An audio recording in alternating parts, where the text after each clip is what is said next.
Bismillahirrahmanirrahim. Assalamualaikum warahmatullahi wabarakatuh.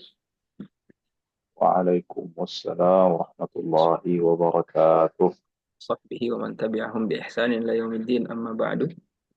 Alhamdulillah, jazakumullah khair ala hudurikum.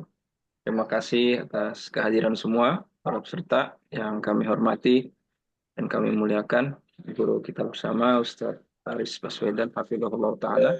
Terima kasih atas waktu dan kesempatannya untuk bisa berbagi bersama kita di program Majelis Taklim Online. Insya Allah kita semua akan menimba ilmu dan mendengarkan penjelasan beliau dari matan yang sangat terkenal, yaitu hadis-hadis yang sangat penting ya dan sudah dirangkum oleh Al-Imam An-Nawawi rahimahullah taala yang dikenal dengan hadis arba'in. Teman-teman hati Allah Subhanahu wa taala, tidak berpanjang lebar, kita langsung saja dengarkan apa-apa yang akan disampaikan oleh guru kita. Ya, mohon disimak dan dicatat apa yang disampaikan. Semoga Allah Subhanahu wa taala berikan kemudahan kepada kita dan bisa mengamalkan apa yang sudah kita pelajari dan tentu bisa menjadi pemberat timbangan kita di akhirat kelak. Amin ya rabbal alamin. Fal yatafaddal mashkura ma'jura. Ustaz Faris Baswedan. Nah. Jazakumullahu khairan katsiran. Ustaz Afan Hamzah, Allah barik fiikum. Bismillahirrahmanirrahim. Innal hamdalillah nahmaduhu wa nasta'inuhu wa nastaghfiruh wa natubu ilaihi wa nastahdihi wa na'udzu billahi min shururi anfusina wa min sayyiati a'malina man yahdihillahu fala mudilla lahu wa man yudlil fala hadiya lahu. Asyhadu an la ilaha illallah wahdahu la syarika lahu وأشهد أن سيدنا ونبينا محمدا عبده ورسوله. اللهم صل وسلم على عبدك ورسولك محمد وعلى آله وصحبه ومن تبعهم بإحسان إلى يوم الدين. قال الله سبحانه وتعالى: يا أيها الذين آمنوا اتقوا الله حق تقاته ولا تموتن إلا وأنتم مسلمون. Baik para pendengar dan para hadirin sekalian, uh, yang semoga selalu diberkahi dan dilindungi serta dimuliakan oleh Allah Subhanahu wa taala. Alhamdulillahirabbil alamin.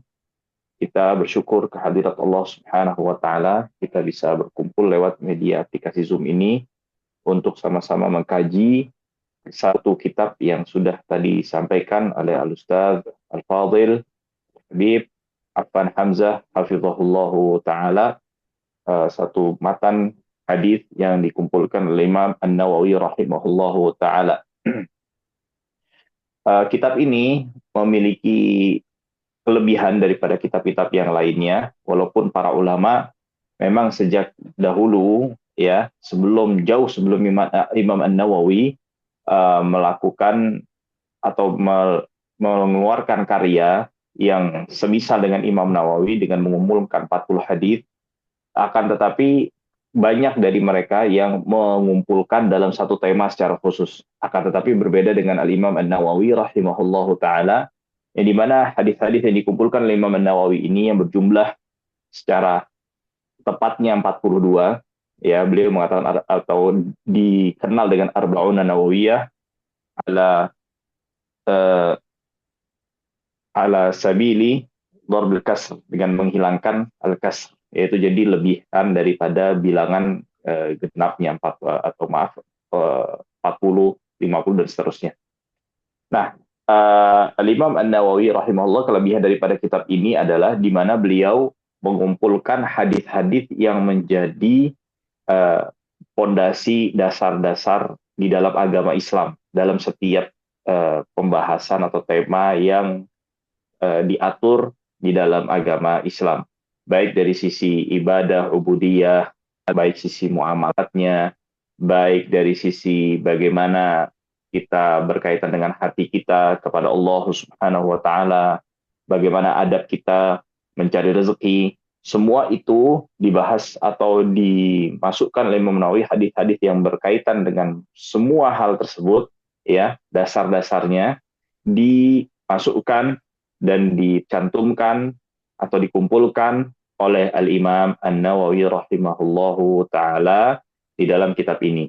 Sehingga dikarenakan seakan-akan bila kita menghafal kitab ini, kita akan mengetahui panduan dalam setiap urusan di dalam agama, ya, dasar dalam setiap urusan agama atau dasar-dasar yang mendasarnya, ya, yang paling mendasar di dalam urusan agama, sehingga para ulama memberikan motivasi kita semua untuk menghafal, ya, dan mempelajari kitab Al-Arba'un An-Nawawiyah karya Imam An-Nawawi rahimahullahu taala.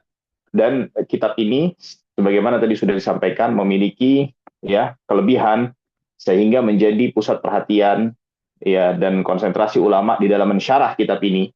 Ya, banyak daripada para ulama yang mensyarah kitab ini baik yang dahulu maupun hingga saat ini. Di antara yang mensyarah adalah Imam Ibnu Mulaqin, ya, rahimahullahu taala, dan juga Imam dinisbatkan kepada Ibnu Daqiq al-Id, walaupun ini kitab diperselisihkan akan nisbatnya apakah benar ini karya Imam Ibnu Daqiq al-Id. Dan juga Al-Imam Ibnu Hajar Al-Haytami rahimahullahu taala juga mensyarah kitab Al-Arba'un An-Nawawiyah. Nah, jadi dari sini kita bisa mengetahui akan begitu besarnya manfaat dan faidah, ya, dan pentingnya kitab Al-Arba'un An-Nawawiyah. Nah, sebelum kita memasuki penjelasan daripada matan Al-Arba'un An-Nawawiyah, kita baiknya untuk mengenal siapa Al-Imam An-Nawawi rahimahullahu taala terlebih dahulu, ya. Karena selain kita mengetahui akan begitu spesialnya kitab ini dengan melihat kepada isi dari atau gambaran umum tentang kitab ini, kita juga bisa mengetahui akan kelebihan kitab ini dari siapa, dari penulisnya juga, ya. Nah, penulisnya ini adalah Imam Yahya yang bernama Yahya ibn Sharaf ibn Murri, ya. Ibn Hasan, Ibn Husain, Ibn Muhammad, Ibn Jum'ah, Ibn Hizam, ya. Al-Khuzami An-Nawawi, ya, Thumma Ad-Dimashqi, ya. Beliau berasal dari nisbat beliau Nawawi ini berasal dari satu daerah, ya, yang bernama Nawa, yang saat ini berada di Suriah, ya. Nah, beliau tinggal, ya, di Damaskus, ya, dan maka beliau dinisbatkan Ad-Dimashqi juga karena beliau tinggal di Damaskus selama 28 tahun, ya. Karena Imam Ibnu Mubarak mengatakan bahwasannya seseorang yang tinggal di satu daerah selama 4 tahun, ya, tanpa keluar, ya, maka dia berhak untuk menyandang nisbat kepada kota tersebut, ya. Bukan 7 bulan, 10 bulan ulang, enggak, itu mah nggak bisa dinisbatkan, ya. Jadi dia selama 4 tahun tinggal di satu daerah, nah, maka dia bisa dinisbatkan. Misalnya saya tinggal misalnya di Bogor gitu selama 4 tahun, ya, saya benar-benar menetap di Bogor, maka saya bisa untuk mengatakan diri saya sebagai Al-Buguri. Ini sebagai contoh aja, ya. Nah, beliau lahir di 10 hari pertama, ya, daripada bulan Muharram tahun 631 Hijriah. Nah, jadi beliau dilahirkan tahun 631 Hijriah.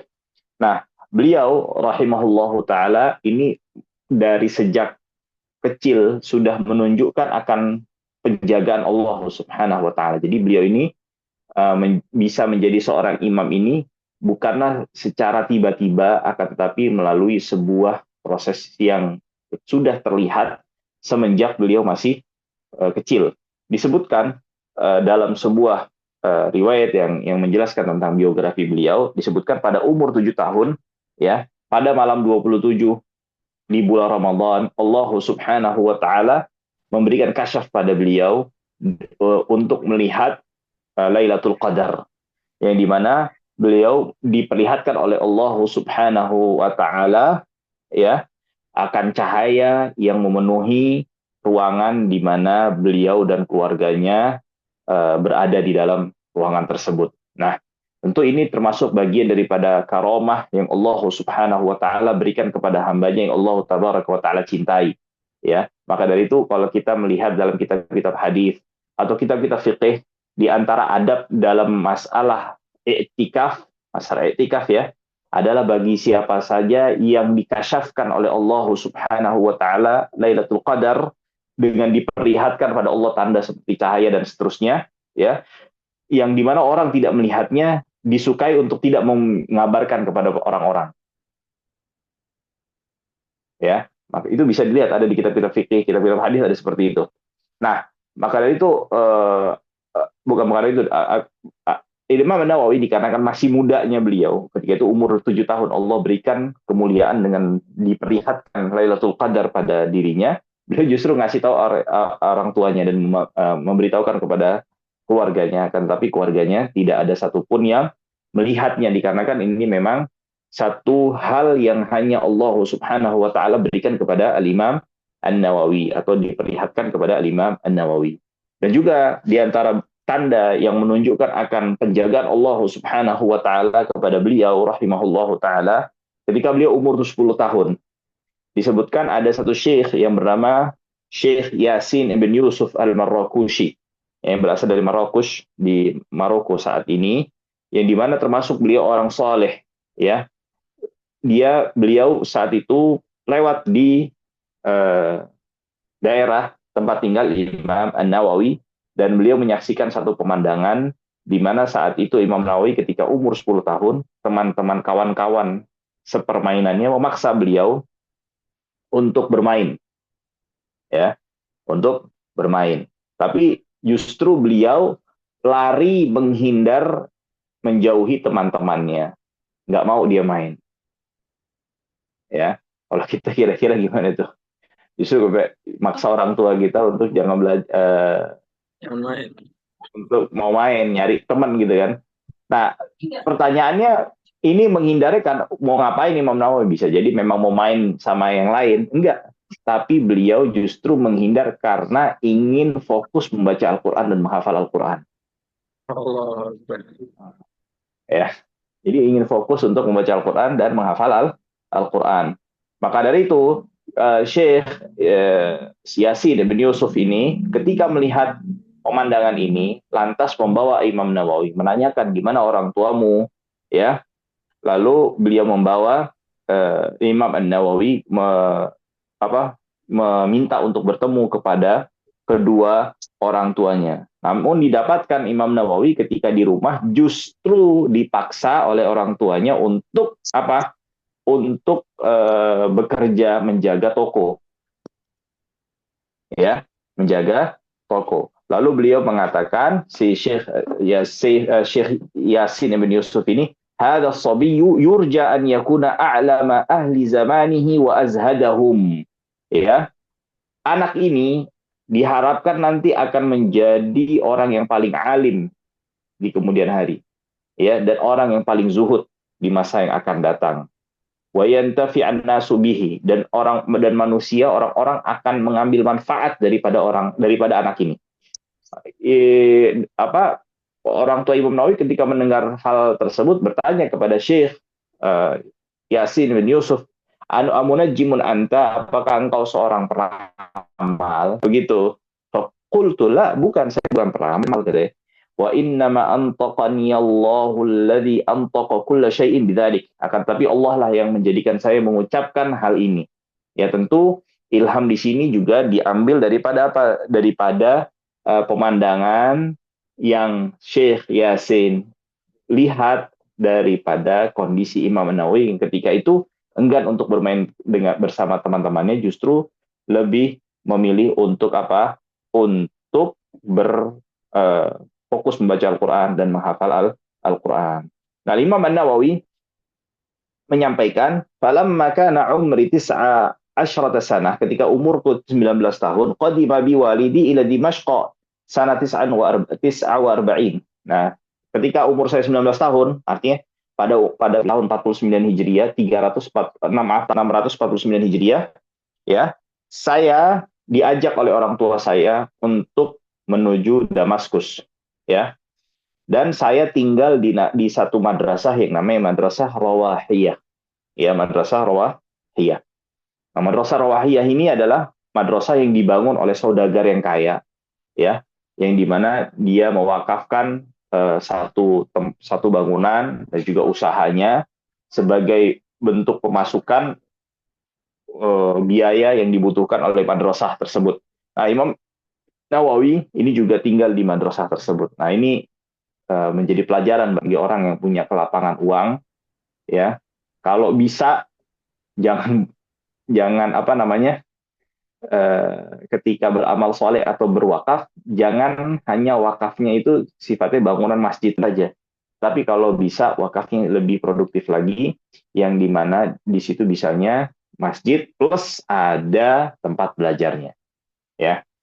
Nah, karena kenapa? Nanti bisa kita lihat yang diantara yang mengambil faedah di sini, kalau misalnya kita punya murid sekelas atau ya mirip-mirip lah, nggak sekelas ya, tapi mirip-mirip kayak Imam Nawawi, kira-kira orang yang memfasilitasi madrasah tersebut kecipratan nggak pahalanya? Dapat jelas. Iya. Nah, jadi ibaratnya nggak perlu capek-capek, ya, tinggal dia kerja, bikin madrasah, suruh fokus ulama-ulama, para masyayikh, para asatidz untuk ngajar, murid-murid untuk fokus belajar. Nanti ketika mereka menjadi orang yang bermanfaat untuk masyarakat secara luas, ya, ini orang kaya ini tetap dapat transferan pahala. Transferan pahala lewat siapa? Lewat para asatidz, para masyayikh, para orang tua yang para murid-murid yang kemudian hari bermanfaat mengajarkan ilmu syar'i kepada orang luas, secara luas, ya. Nah, beliau mengatakan, perhatikan para ikhwas sekalian, ya, para ikhwan wa akhwat yang hadir di majelis ini, wa baqitu nahwa sanataini lam adha' janbi ila al-ard. Saya selama 2 tahun di madrasah tersebut belajar itu nggak pernah saya merebahkan punggung saya di atas tempat atau di atas tanah atau lantai. Artinya beliau tidak pernah tidur, ya, merebahkan punggungnya untuk tidur. Wa kana qutibiha jiraya masalah ghair. Artinya Imam Nawawi saking fokusnya, ya, dengan belajarnya, beliau rahimahullahu taala sampai tidak pernah tidur 2 tahun. Artinya bukan berarti nggak pernah tidur melek terus 2 tahun, enggak, bukan begitu. Disebutkan oleh para ulama, maksudnya apa? Beliau itu tidurnya itu hanya dengan di sela-sela belajarnya. Artinya ketika beliau masih belajar dan sudah tidak kuat kondisinya, tidak kuat untuk menahan kantuknya, beliau tidur di situ. Nanti ketika dan tidur dalam kondisi bukan merebah sambil rebahan, tapi sambil duduk, ya. Karena kenapa? Karena khawatir kalau tidurnya sambil rebahan, akhirnya apa? Bablas. Tidur. Nah, bahkan disebutkan dalam keterangan yang lainnya, Imam Nawawi ketika bangun, beliau menyesal. Kenapa saya tidur? Akhirnya ada waktu yang terbuang dari diri saya tanpa saya mempelajari ilmu, ya. Itu dia. Jadi berarti kalau beliau bisa minta kepada Allah untuk bisa tidak atau tidak merasa lelah atau capek, itu beliau bakal minta itu sepertinya, ya. Ala kulli hal, Imam An-Nawawi disebutkan juga seorang yang sangat warok, ya, hati-hati. Beliau tidak sembarang untuk mau makan, ya. Disebutkan beliau itu makan hanya sekali dan minum hanya sekali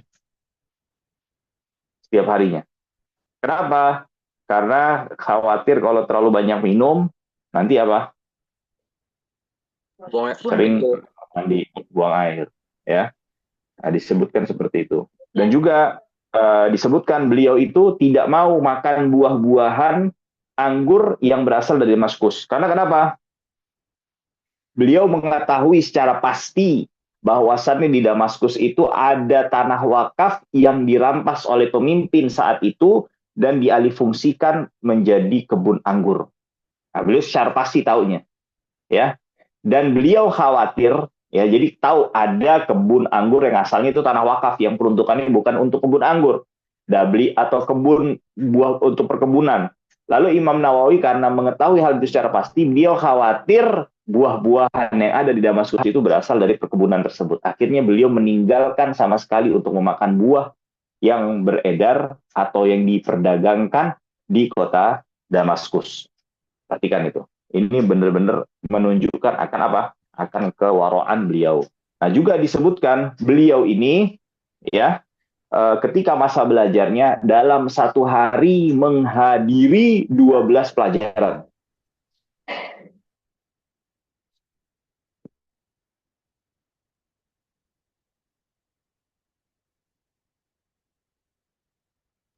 Halo, Zat. Suara. Dibisukan tadi. Makanya tadi sempat mau pakai bahasa isyarat. Oh, kepencet deh. Ya, ala kulli hal, beliau ini menghadiri satu hari 12 pelajaran. Ya, 12 pelajaran. Anak-anak dulu di Libya satu hari itu 5 pelajaran. Itu udah capeknya setengah mati. Ya, ini beliau satu hari 12 pelajaran. Ya, subhanallah. Belum beliau menghafal. Disebutkan beliau menghafal tanbih. Tanbihnya Imam Asy-Syairazi itu selama 4 bulan. Ya, 4 bulan beliau hafal tanbih. Dan beliau bukan hanya menghafal tanbih saja, tapi beliau menghafal rubu' al-muhadzab. Seperempatnya daripada muhadzab. Kitab muhadzab Imam Syairazi juga. Muhadzab ini apa nih? Muhadzab ini kalau tanbih ini kita fikih Syafi'i zaman Imam Nawawi itu kitab dasar. Sekarang bukan kitab dasar itu kitab itu udah terlalu tinggi itu buat ukuran anak sekarang, ya kan? Ya, kalau orang sekarang tuh belajar habis suja udah dianggap ulama. Padahal dulu habis suja tuh buat anak TK zaman itu. Ya, tanbih itu buat orang ya buat pelajar SMP SMA lah itu. Intinya buat orang dasar lah belajar tanbih. Nah, beliau itu hafal itu selama 4 bulan.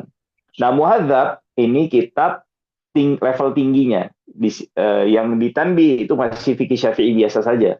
Nah, adapun yang muhadzabnya ini sudah khilaf di dalam fikih Syafi'i dan khilaf antara Syafi'iyah dengan Hanafiyah. Nah, itu beliau hafal seperempatnya. Nah, ini jadi menunjukkan akan besarnya tingginya himmah beliau rahimahullahu taala dalam menuntut ilmu, ya. Nah, beliau saking fokusnya di dalam belajar sampai lupa untuk menikah, Masya Allah. ya. Kalau kita selupa belajar karena ngebet pengen nikah, Kawin. begitu kan? Kita lupa belajar karena ngebet pengen nikah. Kalau beliau enggak, lupa menikah karena fokus belajar, ya.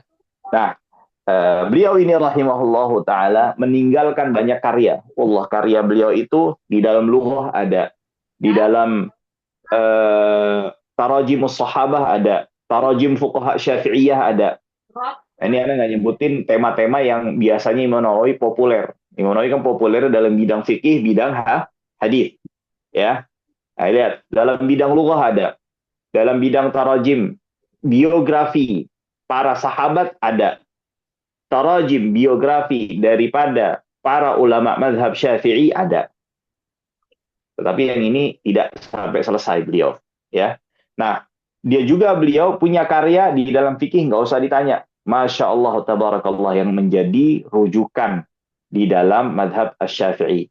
Bahkan beliau terhitung sebagai muharrir, ya, al-awwal, ya, yang merapihkan fatwa di dalam madhab Asy-Syafi'i, ya, bersama Al-Imam Ar-Rafi'i yang telah mendahului beliau sebelumnya. Nah, di antara kitab-kitab atau apa namanya kitab-kitab beliau dalam fikih itu seperti Raudhatut Talibin, dan juga ini Raudhatut Talibin ini ringkasan daripada Al-Aziz, Fathul Aziznya Rafi'i. Lalu beliau juga bukan meringkas, memiliki kitab yang namanya Minhajut Talibin, ya. Minhajut Talibin. Ya, ini saat ini kitab ini diajarkan di universitas. Kitab ini diajarkan di Universitas Minhajul Talibin, ya tingkatan universitas. Ya, atau bisa dikatakan tingkatan akhir di dalam level atau urutan di dalam belajar fikih Syafi'i. Ya, dan beliau juga punya di dalam fikih itu punya yang namanya Al-Majmu' Syarhil Muhadzab. Al-Majmu' Syarhil Muhadzab. Ya, ini adalah syarah daripada kitab Muhadzab yang beliau hafal seperempatnya. Ya, nah kitab Majmu' ini kata para ulama kontemporer saat ini sekiranya para ulama atau para profesor atau doktor dalam setiap takhusus berkumpul untuk membuat kitab yang sejenis dengan Majmu' nggak akan bisa. Karena kalau kita baca Majmu' itu ya, beliau bawa katanya lalu beliau syarahnya itu biasanya dimulai dengan membahas bahasanya, sisi bahasa ini bahasanya ini maknanya seperti ini dari sisi bahasa Arab, dari sisi bahasa. Lalu setelah itu takhrij hadis, ya. Lalu setelah itu baru dijelaskan dari sisi furu' fiqhiyahnya. Kalau ada khilaf di dalam mazhab Syafi'i, dijelaskan khilafnya terlebih dahulu.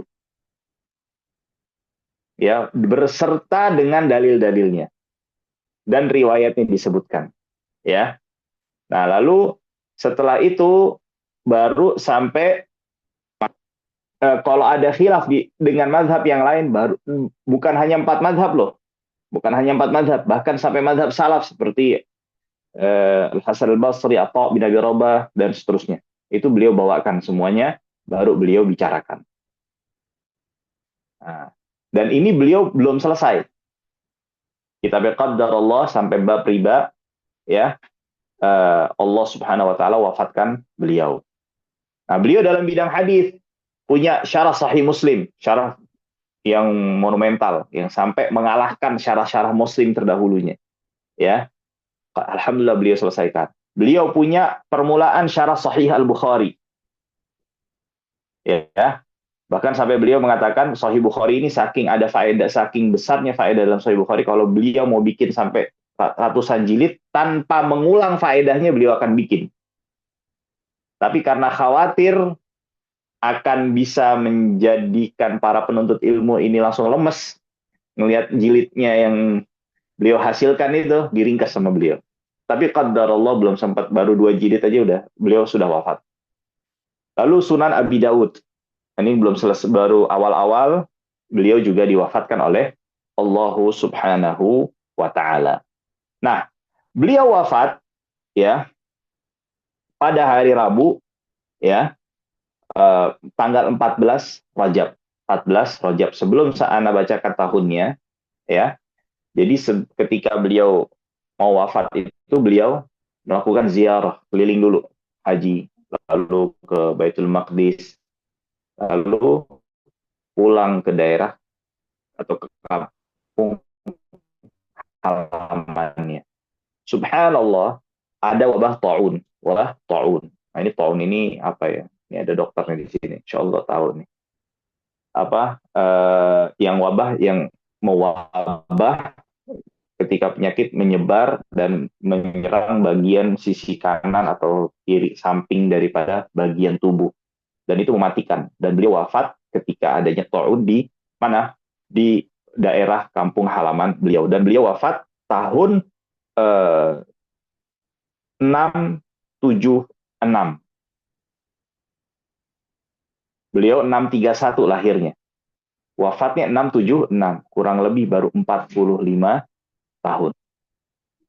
Tapi karya beliau, subhanallah. Nah, ini karya beliau itu kalau dihitung lebih banyak daripada jatah umur yang Allah Subhanahu wa taala berikan dan takdirkan untuk Al-Imam An-Nawawi rahimahullahu taala. Jadi ini orang spesial, ya. Karomahnya banyak, ya.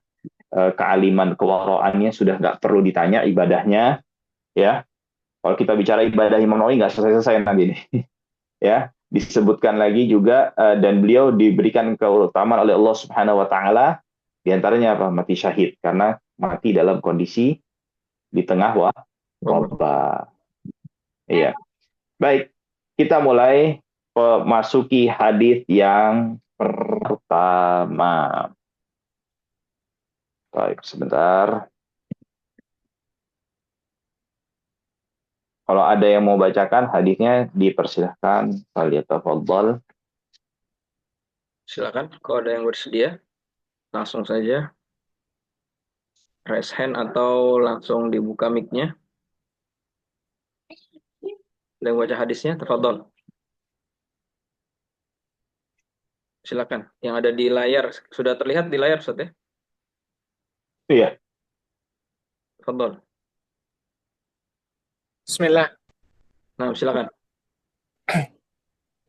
Qala Syekh Al-Imam An-Nawawi rahimahullah ta'ala an Amiril Mu'minin Abi Khabshin Umar bin Al-Khattab radhiyallahu anhu qala sami'tu Rasulullah sallallahu alaihi wasallam yaqulu innamal a'malu binniyat wa innama likulli imri'in ma nawa.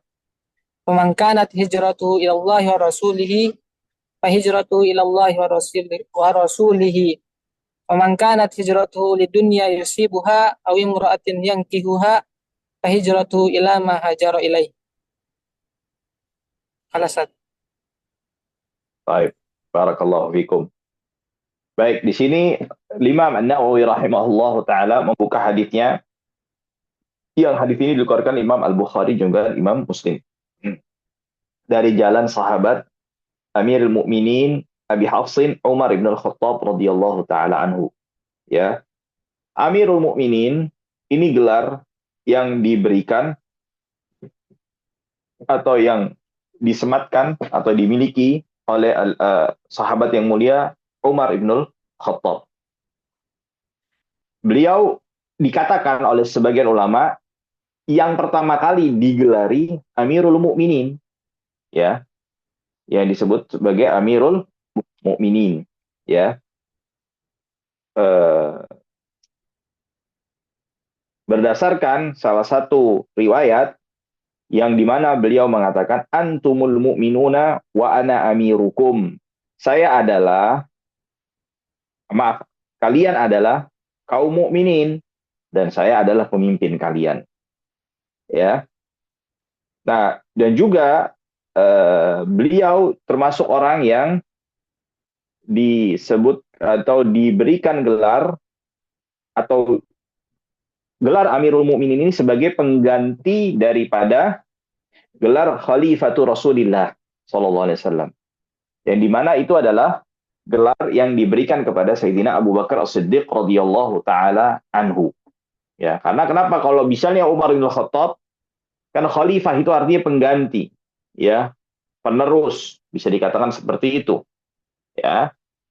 Nah, Khalifatul Rasulillah Abu Bakar adalah pengganti daripada Rasulullah sallallahu alaihi wasallam. Kalau Umar bin Khattab menggunakan gelar khalifah, maka itu akan menjadi berat, ya, panjang.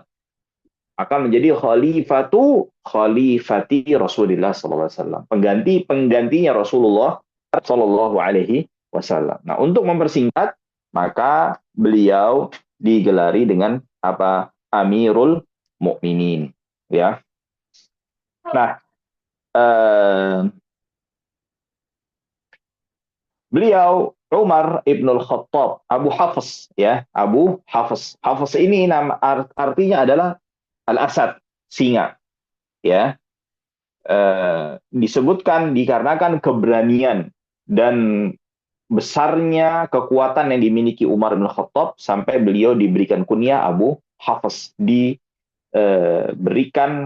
kunyah Abu Hafs dikarenakan kekuatan dan keberanian yang beliau miliki. Nah, Umar bin Khattab ini adalah Umar bin Khattab ibn Nufail ibn Abdul Uzza ibn Riyah ibn Abdullah ibn Qurt ibn Adi ibn Ka'ab ibn Lu'ay al-Adawi al-Qurashi. Nah, jadi nasab beliau ini bertemu pada ayah atau yang susunan nasab yang ke-8 bersama dengan Nabi Muhammad sallallahu alaihi wasallam. Nah, beliau masuk Islam pada tahun ke-6 daripada kenabian Nabi Muhammad Shallallahu Alaihi Wasallam setelah 40 orang yang masuk Islam. Jadi di saat beliau masuk Islam radhiyallahu taala anhu, itu sudah ada 40 orang yang sudah mendahului beliau untuk masuk ke dalam agama Islam. Termasuk dari 40 orang ini adalah siapa? Saudari Umar bin Khattab dan suaminya yang bernama ya yang bernama Sa'id ibn Zaid. Sa'id ibn Zaid. Nah, beliau ini atau masuk Islamnya beliau merupakan bagian daripada apa? Bagian daripada doa Nabi Muhammad Sallallahu Alaihi Wasallam. Yang dimana Rasulullah Sallallahu Alaihi Wasallam pernah berdoa kepada Allah Subhanahu Wa Taala, Allahumma a'izzal Islam bi ahabbir rajulaini ilaika. Ya Allah, muliakan Islam dengan salah satu orang yang paling engkau cintai dari dua orang, ya. Dua orang ini siapa? Umar bin Khattab wa Amr ibn Hisham. Ya, Umar bin Khattab dan Amr ibn Hisham ini siapa nih? Amr ibn Hisham, Abu Jahal. Abu Jahal, ya. Nah, yang paling dicintai ternyata siapa? Adalah Umar ibn Khattab, sehingga Allah Subhanahu wa taala mengabulkan dan menjadikan beliau masuk ke dalam agama Islam. Nah, tentu ya kisah masuk Islamnya Umar ini sudah masyhur, ya. Nah, selain daripada doa daripada Nabi Muhammad SAW sampai masuk Islamnya Nabi Muhammad SAW, masuk Islamnya Umar bin Khattab, masuk Islamnya Umar bin Khattab ini juga diperingati oleh penduduk langit. Sampai diperingati oleh penduduk langit, ya. Disebutkan ketika Umar masuk Islam, Jibril turun dan mengatakan, ya Muhammad, qad istabsyara ahlus sama'i bi islami Umar. Wahai Muhammad, sungguh penduduk langit ini bergembira, bersukaria atas masuk Islamnya siapa? Umar ibnul Khattab. Ya. Lalu disebutkan orang musyrikin. Kenapa orang penduduk langit ini sampai bergembira, bersukacita dengan masuk Islamnya Ibnu Khattab? Karena orang-orang musyrikin itu mengeluarkan statement, qad intasafal qaumu minnal yaum. Sungguh kami menjadi imbang sekarang saat ini dengan orang musyrikin. Dengan orang kaum muslimin. Dulu kan kaum muslimin ini ibaratnya diinjak-injak, dizalimi, ya. Tetapi begitu masuk Islamnya Umar bin Khattab ini, bisa dikatakan bisa menjadi pengimbang daripada kekuatan kaum muslimin, ya. Nah, maka dari itu Allah Subhanahu wa taala berfirman, ya ayuhan nabiyyu hasbukallah wa man ittaba'aka minal mu'minin. Wahai nabi, cukuplah engkau bagimu Allah dan yang mengikutimu dari kalangan kaum mukminin. Yang paling menjadikan Rasulullah SAW bisa merasa cukup dan merasa aman adalah masuk Islamnya siapa? Umar ibnul Khattab radhiyallahu taala anhu, ya. Maka itu Ibnu Mas'ud mengatakan, mazilna a'izzatan mundu aslama Umar. Sungguh kami akan senantiasa merasa mulia, ya, dengan rasa mulia sejak masuk Islamnya siapa? Umar ibnul Khattab. Dan dikatakan, kana islamuhu fathan wa hijratuhu nasran wa imamatuhu rahmah. Ya, sungguh masuk Islamnya Umar ini adalah sebagai pembuka akan kemenangan. Wa hijratuhu, hijrahnya Umar sebagai bentuk pertolongan Allah Subhanahu wa taala. Kepemimpinan Umar ibn Khattab ini, ya, seperti rahmat daripada Allah Subhanahu wa taala. Mengapa sampai dikatakan imamahnya rahmah? Ya, para ulama menjelaskan bahwasannya kepemimpinan Umar bin Khattab ini diberikan kepada Allah Subhanahu wa taala bukan hanya sekedar memimpin kaum mukminin saja. Bahkan bahkan disebutkan oleh sebagian ulama, beliau mimpinnya kalau bahasa anak gaulnya, mimpin 4 elemen. Apa aja? Ya, apa aja itu nanti kita akan jelaskan insya Allah di pertemuan yang akan datang karena udah masuk waktu Isya. Wallahu ta'ala a'la wa'lam ahkam. Alhamdulillah. Insyaallah tabarakallah. Jazakumullah khair pada Ustazuna Syekhuna Al-Swaidan hafizahullah. Semoga Allah Subhanahu wa taala jaga beliau dan Allah Subhanahu wa taala senantiasa memberikan kesehatan kepada beliau. Baik, teman-teman hati Amin Allah ya rabbal Subhanahu wa alamin. taala. Terima kasih. Mohon maaf tidak bisa ada pertanyaan karena sudah masuk waktu Isya. Semoga pada pertemuan berikutnya insya Allah ada kesempatan tersebut. Kalau ada yang ingin bertanya bisa nanti tanya-tanya di grup. Nanti insya Allah grupnya kita buka ya pada waktu tertentu untuk bisa bertanya dan insya Allah jika ada waktu Ustadz Faris akan memberikan jawaban-jawabannya. Terima kasih. Jazakumullah khair untuk semua. Barakallahu fikum. Semoga Allah berikan kita kesehatan dan Allah bimbing kita selalu berada di atas hidayahnya. Terima kasih. Subhanaka wa bihamdika. Asyhadu an la ilaha illa anta. Astaghfiruka wa atubu ilaik. Assalamualaikum warahmatullahi wabarakatuh. Waalaikumsalam warahmatullahi Waalaikumsalam wabarakatuh. warahmatullahi wabarakatuh. Jazakallah khair. Jazakallah khair, Ustaz.